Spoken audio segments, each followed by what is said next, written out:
The flashbulbs were still burning holes in my vision when I felt my phone vibrate for the 12th time in 10 minutes. I didn't need to look. I knew who it was. Just ignore it, my sister Myra whispered, her hand finding mine under the table. You don't owe him anything tonight. I nodded, keeping my smile fixed in place as the photographer directed us for another group shot.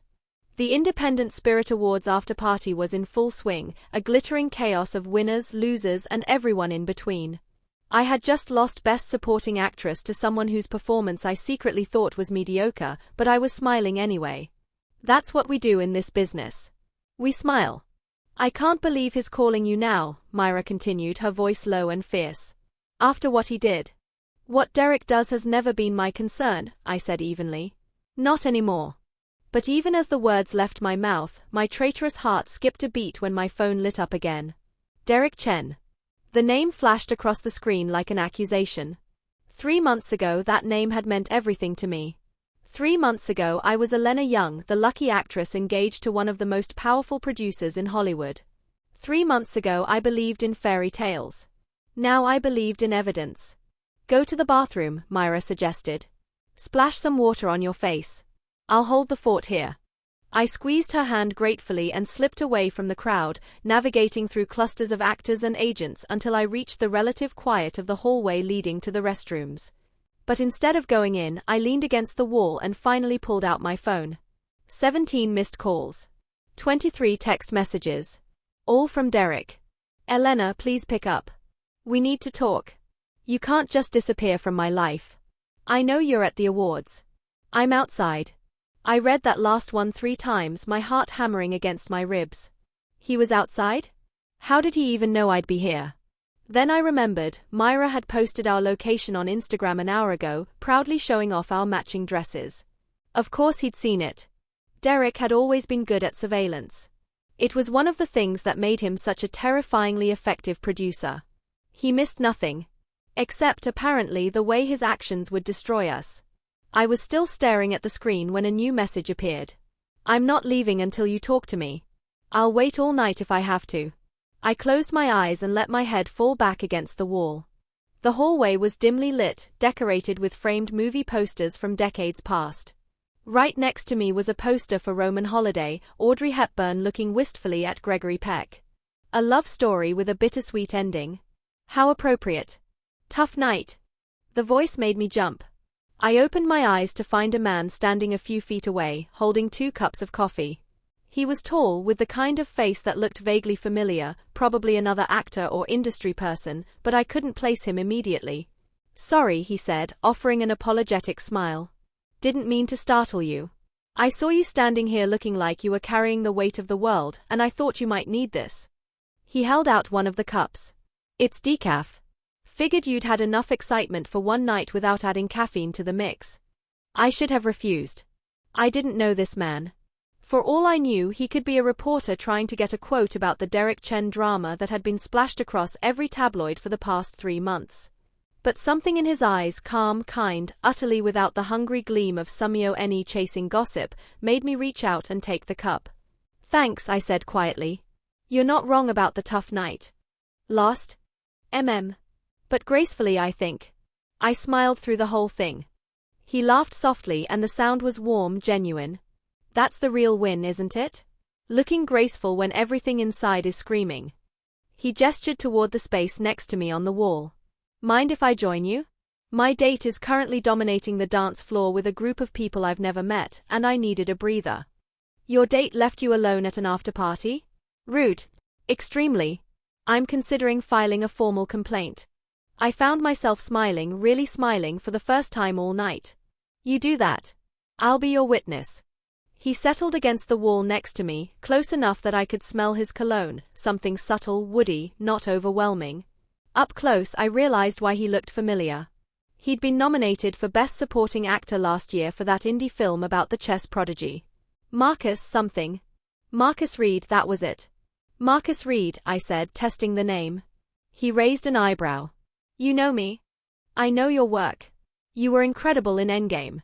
Ah, the chess movie. My mother still doesn't understand why I had to learn to play for real. She keeps asking when I'm going to be in something with, quote, fewer quiet staring scenes. I laughed and it felt strange on my lips, like a muscle I hadn't used in months. Your mother sounds delightful. She's something all right. He studied me for a moment, his expression shifting to something more serious. You're Elena Young. I loved you in the last September. That scene at the train station. I cried. Genuinely cried. My date thought I was having an allergic reaction. Now it was my turn to be surprised. You saw the last September? It barely had a theatrical release. I caught it at a film festival in Toronto. I was on the jury that year, actually. We gave it the special mention. I stared at him. You were on the jury? I never knew that. Why would you? It's not like we were introduced. He shrugged. But I remember your performance. I remember thinking, this woman is going to be a star. And here you are, nominated for a Spirit Award. I'd say I was right. The compliment should have felt like flattery, the kind of thing industry people say to each other at parties without really meaning it. But Marcus said it simply, matter-of-factly, like he was commenting on the weather. It made it impossible not to believe him. Thank you, I said. That means more than you know. We stood there for a while, talking about nothing and everything. Films we'd worked on, directors we loved, the absurdity of awards season fashion. He made me laugh twice more, and each time the weight on my chest lifted just a little. Then my phone buzzed again. Elena. Please. I'm begging you. Marcus glanced at the screen before I could hide it. His expression didn't change, but something in his eyes softened. Someone you don't want to talk to. Someone I should have stopped talking to a long time ago. The Derek Chen situation. It wasn't a question. Everyone in the industry knew about the Derek Chen situation. The tabloids had made sure of that. I nodded, not trusting myself to speak. Marcus was quiet for a moment. Then he said very gently, for what it's worth, I think you handled it with more class than most people would have. Walking away quietly, not feeding the gossip machine, that takes real strength. You don't know what happened. I know enough. I know he chose someone else's project over yours. I know he was seen with that actress, what's her name, at multiple events while you were supposedly still together. And I know that through all of it, you never said a single bad word about him publicly. He met my eyes. That's not the behavior of someone who didn't care. That's the behavior of someone who cared too much to turn it into entertainment. I felt tears prick at the corners of my eyes and looked away quickly, embarrassed. I'm not going to cry at an after-party. That's pathetic. Crying isn't pathetic. It's human. He pulled a handkerchief from his pocket, an actual physical handkerchief, like something from another era, and held it out to me. Here. In case you change your mind about the crying thing. I took it, laughing despite myself. You carry a handkerchief? My grandmother taught me that a gentleman is always prepared. For tears, for spills, for unexpected acts of chivalry. He grinned. Also, I have terrible allergies. It's mostly for the allergies. I dabbed at my eyes carefully, not wanting to smudge my makeup. Thank you. For the coffee, for the handkerchief, for being kind to a stranger having a rough night. Stranger? He tilted his head. I don't know. I feel like we've just had a pretty meaningful conversation. That moves us out of stranger territory, don't you think? Acquaintances at least. Acquaintances who might never see each other again after tonight. Is that what you want? The question caught me off guard. I looked at him, really looked, and saw someone open, unguarded, genuinely interested in my answer. It was such a contrast to Derek, who always seemed to be calculating 3 moves ahead, that I didn't know what to do with it. I don't know what I want anymore, I admitted. I thought I did. I thought I had it all figured out. And then someone you trusted proved they weren't worthy of it. I nodded. Marcus pushed off from the wall and stood in front of me, close but not too close. Elena, I'm going to say something, and I need you to hear it without thinking I'm trying to make a move or take advantage of your situation. Can you do that? I blinked. Yes, okay. I think you're incredibly talented. I think you're beautiful, obviously, but more than that, I think you have a depth and honesty in your performances that most actors would kill for. And I think whatever Derek Chen did to lose you, he's going to spend the rest of his life regretting it. He held my gaze. But that's his problem, not yours. Your job now is to figure out who you are without him, and then go be that person, fully and unapologetically. The right people will find their way to you. I didn't know what to say. The word sat in my chest, warm and heavy, and for the first time in months, I felt something other than grief and anger. I should get back to my date, Marcus said, glancing toward the party. She's probably wondering where I disappeared to. He smiled. But if you ever want to talk about acting, about life, about the absurdity of carrying handkerchiefs in the 21st century, my manager can get you my number. No pressure. Just an offer. He started to walk away, then turned back. Oh, and Elena? That dress you're wearing? It's perfect. You look like you belong on a red carpet, not hiding in hallways. Go back in there and own that room. And then he was gone, swallowed by the crowd, leaving me standing alone with a cold cup of decaf coffee and a handkerchief that smelled faintly of sandalwood. My phone buzzed one more time. I can see you through the window. Please. Just 5 minutes. I looked toward the entrance of the venue, and there he was, Derek Chen, standing on the sidewalk in his perfectly tailored suit, his phone pressed to his ear, his eyes fixed on me through the glass. For a long moment we just looked at each other. 3 months of silence, 3 months of pain, 3 months of wondering if I'd made the right decision, all of it condensed into that single frozen moment. Then I turned away, tucked Marcus's handkerchief into my clutch, and walked back into the party. The next morning, I woke to the sound of someone pounding on my hotel room door. Elena. Elena, open up. I groaned and pulled the pillow over my head. Myra's voice could cut through steel, and she clearly had no regard for the fact that I'd only gotten back to the room at 2 a.m. Elena Young, if you don't open this door in 10 seconds, I'm going to tell the front desk you're having a medical emergency. I'm not having a medical emergency, I mumbled into the pillow. 987. I threw off the covers and stumbled to the door, yanking it open to find my sister standing there in full makeup and an outfit that suggested she'd been up for hours. She was holding 2 cups of coffee, real coffee, not decaf, and a tablet that was already open to some website. Look at this, she said, thrusting the tablet at me as she pushed past into the room. I blinked at the screen, trying to make my eyes focus. It was a photo from last night's after party, me and Marcus standing in the hallway, close together, laughing at something. The angle made it look more intimate than it had been, and the headline above it made my stomach drop. Elena Young's new man? Marcus Reed spotted getting cozy with Derek Chen's ex at Spirit Awards after party. Oh no, I breathed. Oh yes. Myra plopped down on the edge of the bed. It's everywhere.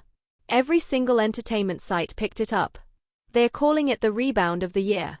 There's nothing to rebound. We talked for like 20 minutes. He gave me a handkerchief. He gave you a handkerchief? Myra's eyebrows shot up. Who carries handkerchiefs anymore? Is he 100 years old?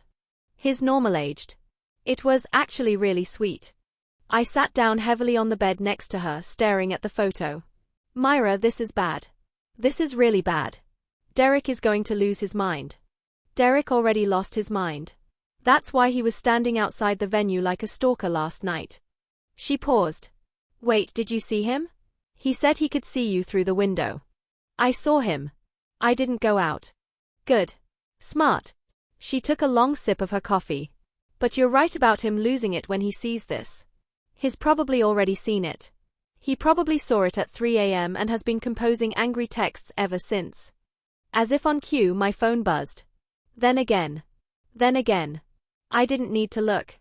Block him, Myra said firmly. I can't block him.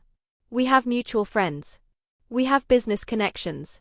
I have to be able to function in this industry. You have to be able to function without him making your life miserable. She grabbed my phone from the nightstand and held it up. Look at this. 17 messages since midnight. That's not normal, Elena. That's obsessive. I took the phone from her and scrolled through the messages against my better judgment. Elena, who is this guy? I saw the photos. Are you seriously moving on already? After everything we had? Everything I gave up for you? You owe me an explanation. I'm not going away. You know that. We need to talk. In person. No more hiding. I'll be at your hotel at noon. Be ready. I dropped the phone like it had burned me. He's coming here. Today. Noon. Myra's face went pale. He can't do that. That's harassment. That's Derek. I wrapped my arms around myself, suddenly cold despite the warm California morning. He doesn't accept boundaries. He never has. I just didn't see it when I was in love with him. We need to call security. We need to. What do I say, Myra? Please keep my ex-fiancé out of the hotel where he's stayed 100 times and where everyone knows him as a major producer? I shook my head. They won't do anything unless he causes a scene. And Derek doesn't cause scenes. He's too smart for that. Myra was quiet for a moment. Then she said very gently, Elena, you need to tell someone. Not security, someone who can actually help. A lawyer. A therapist. Someone. I don't need a therapist. I need him to leave me alone. And if he won't? I didn't have an answer for that. The next few hours passed in a blur of anxiety. I took a shower so hot it left my skin pink, ordered room service I couldn't eat, and watched the clock creep toward noon with growing dread. Myra stayed with me, bless her, scrolling through her phone and reading me the increasingly ridiculous comments on the Marcus Reed photos. Someone named FilmFan4Ever says you two look electric together. Oh, and Cinephile Sam is shipping you hard. They've already named your couple. Elenarchus. That's not great. Please stop. MoverLover77 says Marcus has been single for 2 years and is clearly ready for love. How do people know this stuff? How do they have time to know this stuff? I was about to beg her to stop when a knock came at the door, not the pounding of before but a sharp, authoritative rap. We both froze. Elena. Derek's voice, muffled but unmistakable. I know you're in there. Open the door. Myra looked at me, eyes wide. I shook my head frantically. Elena, don't make me do this in the hallway. Open the door. I put a finger to my lips, pleading with Myra to stay silent. I can hear you breathing, Derek said. Just open the door. 5 minutes. That's all I'm asking. Something in his voice, the calmness, the control, made me angrier than the pleading texts had. He thought he could just show up and I'd comply like I always had. Like I was still the woman who rearranged her schedule for him, who took the roles he approved, who smiled and nodded when he explained why his friendship with his ex-girlfriend was completely innocent. I walked to the door and opened it. Derek stood in the hallway, looking exactly as he always did, impeccably dressed, perfectly groomed, with the kind of confidence that came from a lifetime of getting what he wanted. His eyes swept over me, taking in my wet hair, my robe, my bare face. You look terrible, he said. And you look like you haven't slept. It was true, there were shadows under his eyes, and his usual polished demeanor had a ragged edge. What do you want, Derek? To talk. Privately. He glanced past me into the room. Myra, give us a minute. No, I said before Myra could respond. Anything you have to say to me, you can say in front of her. Derek's jaw tightened. This is between us, Elena. There is no us. There hasn't been an us for 3 months. Whatever you have to say it now or leave. For a long moment he just looked at me, and I saw something flicker in his eyes, something that might have been pain, or might have been calculation. With Derek it was impossible to tell. I made a mistake, he said finally. I know that now. I should never have prioritized that project over you. I should never have been seen with Tessa at those events. It was stupid and careless, and I'm sorry. I stared at him. In 3 months he hadn't apologized once. Not a single time. And now, because of a photo of me talking to another man, he was suddenly sorry? It's a little late for that. It's not late.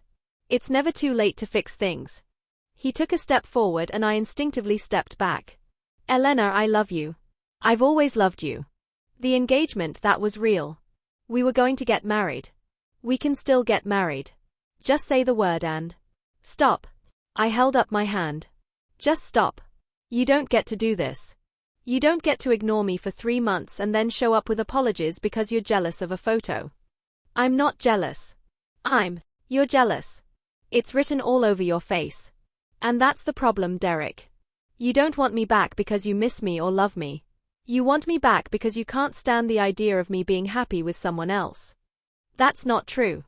Isn't it? Then why now? Why not 3 months ago when I was crying in this hotel room, wondering what I'd done wrong? Why not 2 months ago when I had to cancel our wedding venue and explain to my mother that there wasn't going to be a wedding? Why not any of the hundreds of times I reached out to you and you ignored me? Derek's face went through a series of micro-expressions, frustration, guilt, something that looked almost like shame. I was dealing with things. The project was complicated and Tessa was. Tessa was your ex-girlfriend. The one you told me not to worry about. The one who just happened to need your professional guidance on her comeback film. I laughed and it came out bitter. You know what I realized, Derek? I spent 4 years making excuses for you. 4 years telling myself that your priorities were different, that your work was demanding, that I was being too sensitive. And then you handed my role to Tessa, my role, the one you'd promised me, and I finally saw the truth. The studio made that decision. I had nothing to do with. You were the producer. You had everything to do with it. I shook my head. I'm done. I've been done for 3 months. The only person who hasn't accepted that is you. Derek's expression hardened. So what, you've moved on to Marcus Reed? The guy who's been in exactly 2 successful movies and spends the rest of his time doing indie films no one sees? That's your upgrade. He's not my upgrade. He's not anything. He was a stranger who was kind to me at a party. I met his eyes. But even if he were something, it would be none of your business. It is my business when every tabloid in the country is calling you a couple. That's not my problem. That's yours. I stepped back and put my hand on the door. Goodbye, Derek. Don't come here again. Elena. Goodbye. I closed the door in his face and leaned against it, my heart pounding. Through the wood I heard him stand there for a long moment, then the sound of his footsteps retreating down the hall. Myra was watching me with something like awe. That was incredible. You were incredible. I slid down the door until I was sitting on the floor. I don't feel incredible. I feel like I'm going to throw up. She came and sat next to me, putting her arm around my shoulders. You did the right thing. The hard thing, but the right thing. I know. I rested my head against her. I just wish it didn't hurt so much. We sat like that for a while until my phone buzzed with a text from an unknown number. Hope you're okay after last night. For what it's worth, I'm not great at sharing handkerchiefs, but I'm an excellent listener if you ever need one. Marcus. I stared at the message, something warm blooming in my chest despite everything. Who's that? Myra asked, trying to peek at my screen. No one, I said, but I was smiling.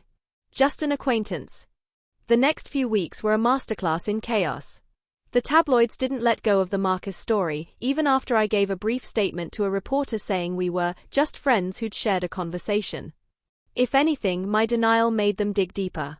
Within days, they'd unearthed photos of Marcus at the Toronto Film Festival where the last September had screened, photos that showed him watching my movie with an expression of intense focus. They ran them alongside screenshots of old interviews where he'd mentioned being impressed by new talent. They even found a photo of us at a mutual friend's party 3 years ago, standing on opposite sides of the same room. It was absurd. It was invasive. And it was working. Your Q score is up 12 points, my agent Patricia announced during our weekly call. 12 points, Elena. Do you know what that means? It means people are nosy. It means people are interested. There's a difference. I could hear the smile in her voice. Offers are coming in. Real offers, not the B-list stuff you've been getting. A director reached out this morning about a project he's developing, Oscar bait period piece, the kind of role actresses wait years for. Which director? Julian Reeves. I nearly dropped the phone. Julian Reeves was a legend, 3 Oscars, countless nominations, the kind of filmmaker who could make careers with a single phone call. You're joking. I never joke about Julian Reeves. He saw the Spirit Awards photos, not the tabloid stuff, the actual red carpet photos, and he said you have the face of another era. His words. He wants to meet. I was still processing this when my doorbell rang. Patricia, I have to go. Someone's at the door. Don't keep Julian waiting. I'll email you the details. I hung up and went to the door expecting a package or maybe Myra stopping by unannounced. Instead, I found a courier holding an enormous arrangement of flowers, not roses but something else, delicate and pale pink, arranged with a kind of casual elegance that suggested serious money. Elena Young. The courier asked. That's me. Sign here. I signed, took the flowers and carried them inside, already dreading who they might be from. Derek had a habit of sending elaborate apologies, usually accompanied by invitations to dinner that I never accepted. But when I found the card tucked among the blooms, the handwriting wasn't his. Heard about the Julian Reeves meeting? Congratulations. You deserve every good thing coming your way. Marcus. I stared at the card for a long moment. How did he know about Julian Reeves? The meeting wasn't even officially scheduled yet. And why was he sending flowers? We'd exchanged exactly 3 texts since the after-party, friendly, casual, nothing that suggested this kind of gesture. My phone buzzed. The flowers arrived? Good. My florist is reliable. Marcus. I typed back before I could overthink it. They arrived. They're beautiful. How did you know about Julian Reeves? His response came almost immediately. I have my sources. Also, Julian is a friend of my grandmother's. He mentioned your name at a dinner party last night. I may have encouraged him to reach out. I read that 3 times. You encouraged him? I told him you were the most underrated actress of your generation and that if he didn't snap you up, someone else would. He said he'd been thinking the same thing. I just confirmed his suspicions. I didn't know what to say. This man, this near stranger, had used his personal connections to help my career. Not because he wanted anything from me apparently, but simply because he thought I deserved it. Why? I typed finally. Why what? Why would you do that for someone you barely know? There was a pause, long enough that I thought he might not answer. Then. Because I know talent when I see it. Because you were kind to me when you were hurting. Because I believe in paying good things forward. Take your pick. I sat down on my couch, the flowers in my lap, and tried to remember the last time someone had done something for me without expecting something in return. I couldn't. Thank you, I wrote. Really? Thank you. You're welcome. Now go nail that meeting. I smiled down at my phone, and for the first time in months, the future didn't feel like something to dread. It felt like something to look forward to. The meeting with Julian Reeves was everything Patricia had promised and more. He was charming, brilliant, and surprisingly down-to-earth for a man of his stature. We talked for 2 hours about the script, a period drama set in 1940s Hollywood, based on the true story of a Chinese-American actress who'd been systematically erased from the history books.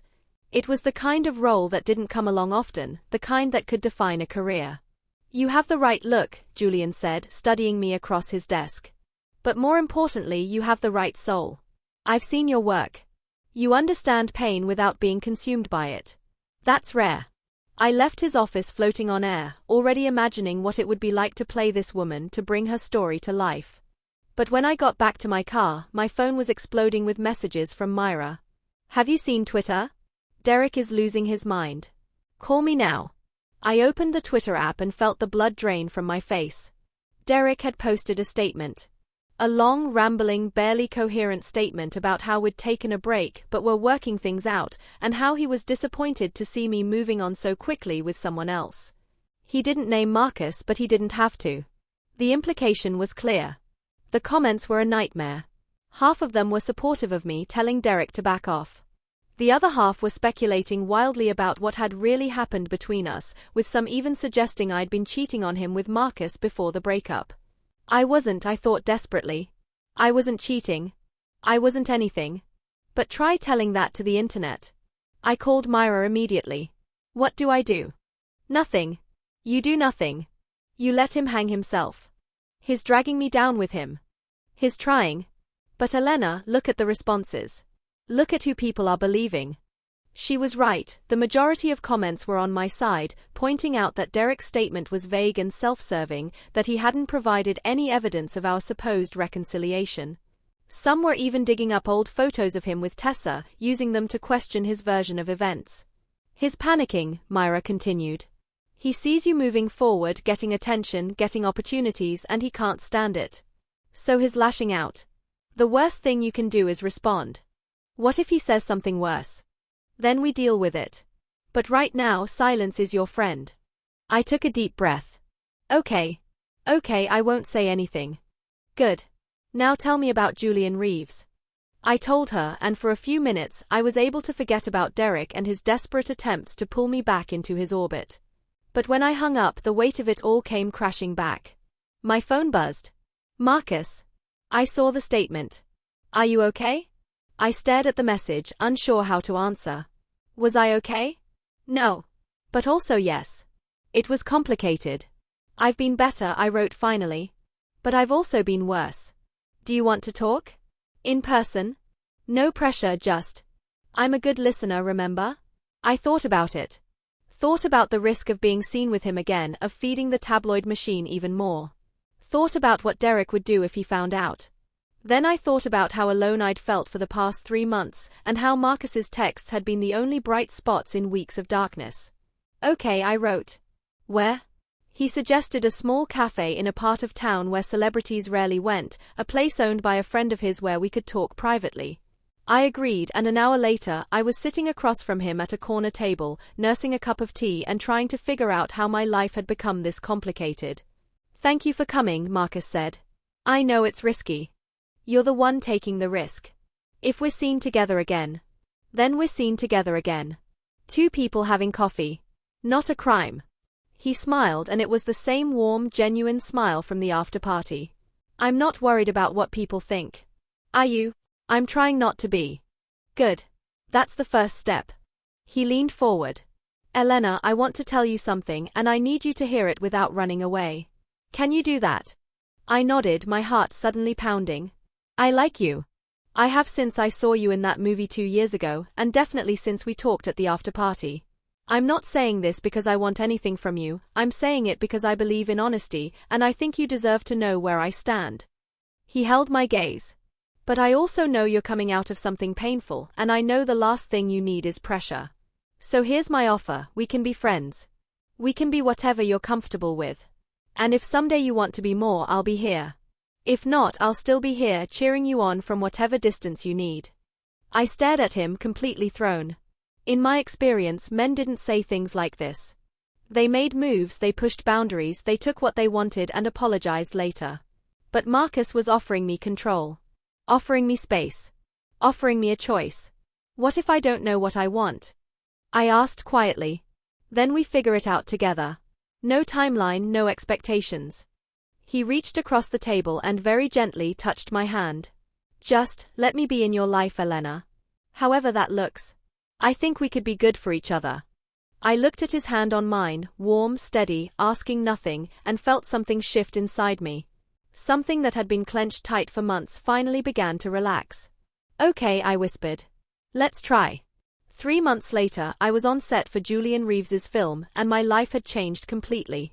The role was everything I'd dreamed and more, demanding, complex, emotionally devastating.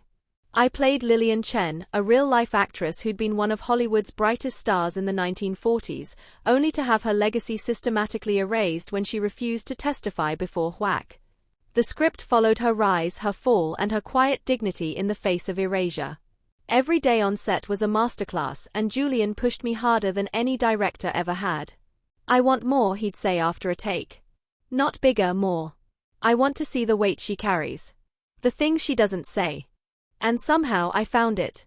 Channeled all the pain of the past year into Lillian's quiet strength. When the cameras rolled, I wasn't Elena Young anymore. I was a woman fighting to be seen in an industry that wanted her to disappear. The irony wasn't lost on me. Marcus visited set whenever he could, always staying in the background, always respectful of my space.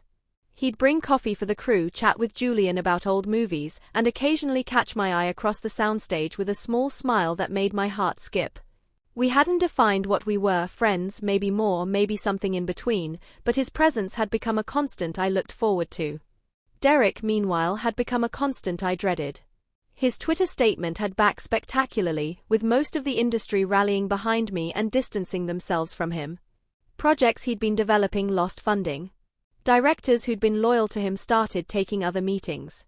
His carefully constructed empire was crumbling, and he blamed me entirely. The texts had escalated to calls, the calls to appearances. He showed up at my apartment building so often that I had to move. He sent gifts I returned unopened. He even showed up at a charity event I attended, only to be physically removed by security when he tried to approach me. It's harassment, my lawyer said. We can get a restraining order. I don't want to make it worse. It's going to get worse whether you act or not. At least with an order, there are legal consequences if he violates it.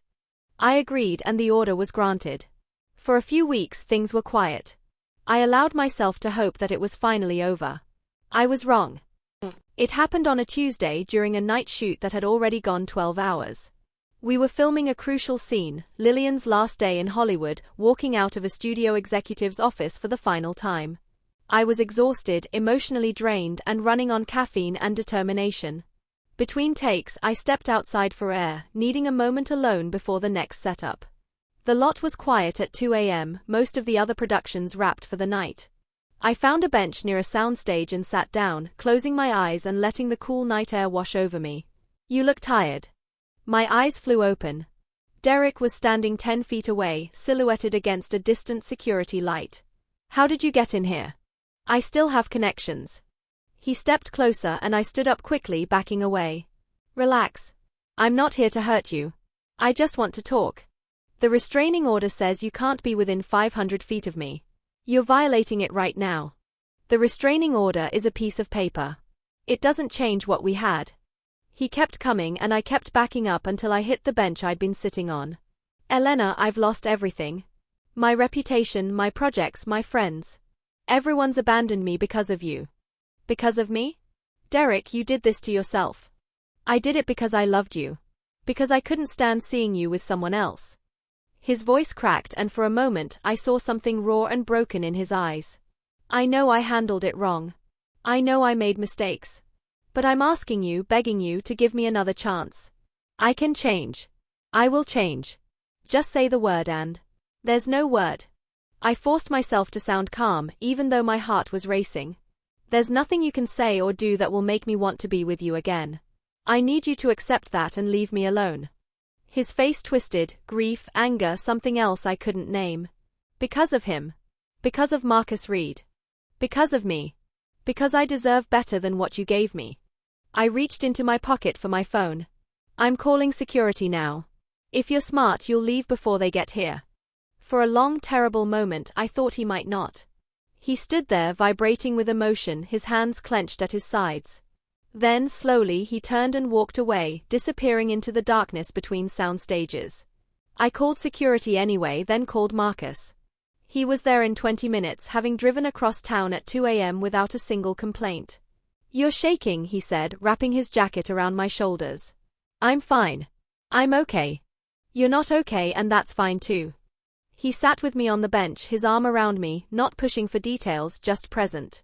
I'm here. I'm not going anywhere. I leaned into him and for the first time all night I felt safe. The next day I filed a police report. Derek was arrested at his hotel, charged with violating the restraining order. The news spread instantly and this time the public reaction was unanimous. Even his remaining supporters abandoned him.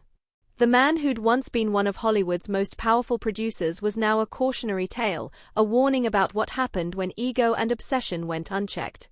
I should have felt triumphant. Instead, I felt hollow. He's going to prison, Patricia said during our call. Probably for a few months, maybe longer. The judge is taking it seriously. I don't want him to go to prison. I just want him to leave me alone. He can't do that. You know he can't. She paused. Elena, you did the right thing. You protected yourself. That's not nothing. I knew she was right. But knowing and feeling were two different things. That night Marcus came over with takeout and a movie, a silly comedy from the 80s, nothing like the serious films we usually worked on. We ate on my couch, laughing at the dated jokes, and for a few hours I forgot about Derek and restraining orders and the weight of everything that had happened. After the movie ended, we sat in comfortable silence, watching the city lights through my window. I'm proud of you, Marcus said quietly. For standing up to him. For not backing down. I almost did. When he was standing there in the dark, I stopped, shaking my head. I don't know what I almost did. But you didn't. That's what matters. I turned to look at him, really look at him, and felt something I'd been holding back for months finally break free. Marcus, He kissed me then, gently, asking permission with every movement.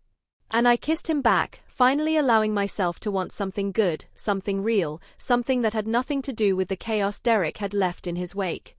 When we pulled apart, he was smiling. I've wanted to do that for a long time. I know. Me too. What now? I thought about it. Thought about the film I was still shooting, the press tour that would follow, the inevitable questions about my personal life.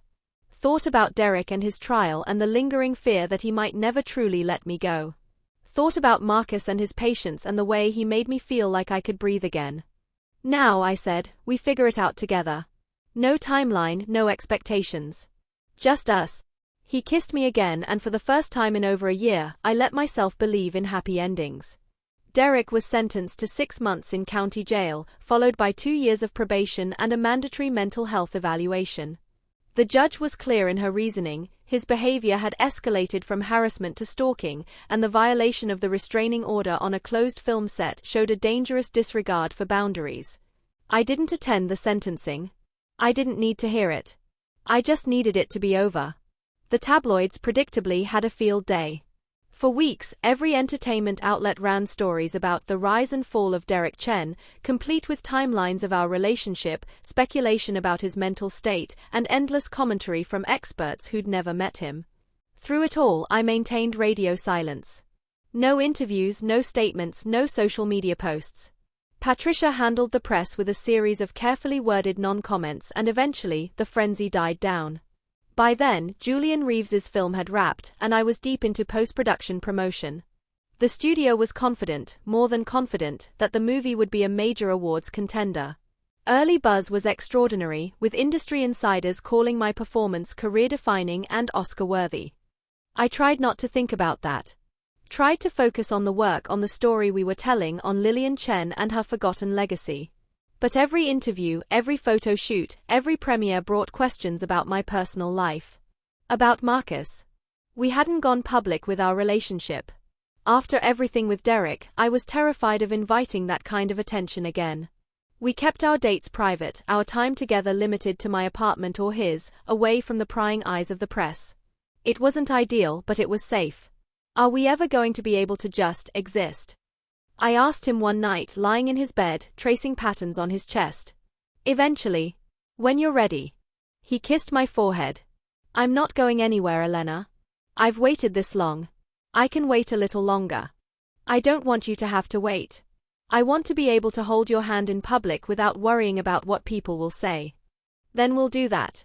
When you're ready. I propped myself up on one elbow to look at him. You're too patient. It's unnatural. He laughed. I'm not patient. I'm just sure. There's a difference. What are you sure about? About you. About us. He reached up to touch my face, his thumb tracing my cheekbone. I've been in this industry long enough to know when something is real. This is real. I don't need the world to validate it. I leaned down and kissed him, pouring everything I felt into that single gesture. Gratitude, desire, hope, love, it was all there, all real, all terrifying and wonderful at once. I love you, I whispered against his lips. I love you too. Have for a while. Since Toronto? Since before Toronto. Since the first time I saw you on screen. He smiled. I know that sounds crazy. It sounds like the kind of thing people say in movies. Well, we are in the movie business. He pulled me closer. Lucky us. The premiere of The Last Star, Julian's film, was the event of the season. Every major star was there, every journalist, every photographer. The red carpet was a gauntlet of flashbulbs and shouted questions, and I walked it alone per the studio's advice. Marcus was there, but as a guest, not a date. We'd agreed it was too soon to make a statement. I missed him the whole time. The film was everything we'd hoped. When the credits rolled, the audience rose to their feet, and Julian pulled me into a hug that lasted a full minute. You did it, he whispered. You brought her back to life. The reviews the next morning were ecstatic. My performance was called transcendent, a revelation, the kind of work that defines a career. Awards prognosticators immediately added me to their predictions for Best Actress. My phone didn't stop ringing for days. Through it all, Marcus was my anchor. He celebrated with me, grounded me, reminded me to eat and sleep and breathe.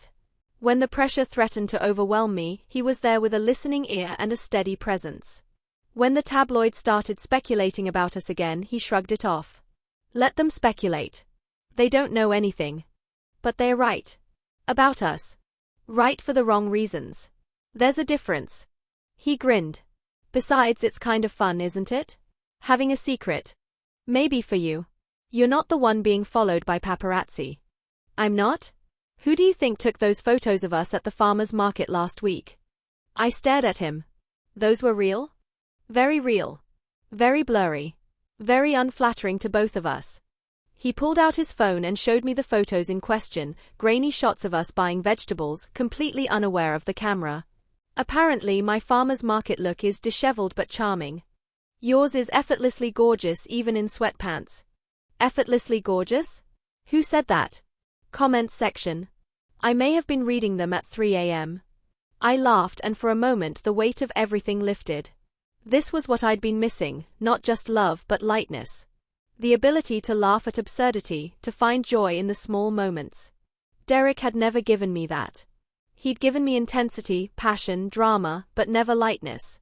I love you, I said for what felt like the 100th time but never got old. I love you too. He kissed my nose. Now about those vegetables. What are we making for dinner? The night of the Academy Awards was surreal in every possible way. I'd been to the Oscars before, twice actually, as a guest of various producers. But walking the red carpet as a nominee was completely different. The energy was electric, the pressure immense, the attention overwhelming. Every step was photographed, every smile analyzed, every outfit dissected by 1,000 online commentators. I wore a gown inspired by 1940s Hollywood, sleek, silver, with a train that swept behind me like liquid moonlight. The designer had created it specifically for me, drawing on photos of Lillian Chen from her heyday. When I looked in the mirror that night, I didn't see Elena Young. I saw a woman carrying a legacy, a story that deserved to be told. Marcus walked the carpet separately as we'd planned. But when I reached the end and turned for one last photo, I caught his eye in the crowd. He smiled and I smiled back, and for a moment the chaos faded away. The ceremony itself was a blur. I remember the performances, the speeches, the montages, but mostly I remember the growing knot of tension in my chest as the evening progressed. Best Supporting Actor. Best Supporting Actress. Best Director Julian won, and his speech was gracious and funny and made me cry.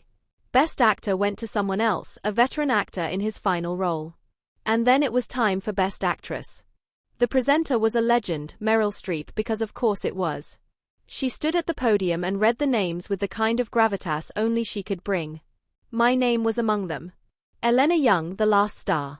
I heard it and my heart stopped. The envelope opened. Meryl smiled. And the Oscar goes to Elena Young, The Last Star. For a moment I couldn't move. Couldn't breathe. Then Julian was hugging me and the cast was cheering, and I was walking toward the stage on legs that didn't feel like my own. I took the statue, heavy, golden, impossibly real, and stood at the podium, looking out at a sea of famous faces. Somewhere in that crowd was Marcus. Somewhere was my family. Somewhere were all the people who'd supported me through the worst year of my life. I don't know what to say, I started, and the audience laughed. I prepared something, obviously. But now that I'm here, none of it seems right. I took a breath. I want to thank Julian first for trusting me with Lillian's story. For pushing me further than I thought I could go. For believing that I could bring her back to life. I looked at him in the front row and he nodded, tears in his eyes. I want to thank my family, my sister Myra, who's been my rock through everything. My parents, who never doubted me even when I doubted myself. Another breath. And I want to thank someone who isn't here tonight. Someone who couldn't be here for reasons that are complicated. I paused, feeling the weight of what I was about to say. Lillian Chen was erased from Hollywood history because she refused to compromise her principles. She stood up for what she believed in and she paid the price. This award isn't just for me, it's for her. For every woman whose story was stolen, whose legacy was buried, whose light was extinguished by people who couldn't handle its brightness. The audience was silent, hanging on every word. I've learned a lot this past year. About love, about loss, about the difference between people who lift you up and people who try to tear you down. I've learned that the most important thing you can do is choose yourself, your peace, your happiness, your future, even when it's hard.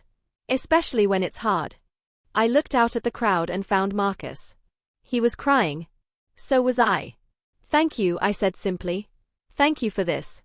I'll spend the rest of my life trying to deserve it. The applause was deafening. I walked off the stage in a daze, clutching the statue like it might disappear if I let go. Backstage, reporters shouted questions, photographers demanded poses, publicists herded me from one interview to the next. I answered on autopilot, still processing what had just happened. Hours later, at the governor's ball, I finally found a moment of peace. I slipped away from the crowd into a quiet hallway and leaned against the wall, letting out a long breath. Fancy meeting you here. I looked up. Marcus was standing a few feet away, holding 2 glasses of champagne. Are you following me into hallways now? I asked, smiling. Apparently. It's becoming a habit. He came closer and handed me a glass. Congratulations, Elena. You earned this. I still can't believe it happened. I can. I've believed in you since Toronto, remember? He raised his glass. To Lilian Chen. To every woman who refused to disappear. To Lilian. I clinked my glass against his and took a sip.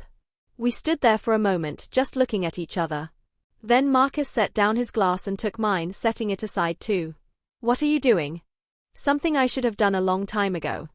He reached into his pocket and pulled out a small velvet box. My heart stopped. Marcus. Elena, I love you. I've loved you since before we properly met, and I've loved you more every day since. I know it's fast. I know we haven't been public. But I also know that I don't want to spend another day not being able to call you mine officially in front of the whole world. He opened the box. Inside was a ring, simple, elegant, a single diamond that caught the light and scattered it into rainbows. I'm not asking you to marry me tonight, he said. I'm asking you to consider it. To think about a future with me. To let me be the person who stands by your side in public and in private for the rest of our lives. He looked up at me, eyes shining. Will you do that, Elena? Will you think about forever with me? I looked at the ring, at him, at the impossible, beautiful reality of this moment. A year ago I'd been broken, hiding in a hallway from a man who'd destroyed my trust. Now I was standing in another hallway, holding an Oscar, being asked to imagine forever with someone who'd shown me what love could really be. Yes, I whispered. Yes, I'll think about forever with you. He slipped the ring onto my finger, a perfect fit, like it had always belonged there, and kissed me, right there in the hallway, while somewhere in the distance, the party raged on without us. When we finally pulled apart, he was grinning. So, ready to go public? I looked down at the ring on my finger, then up at the man who'd put it there. I think I am.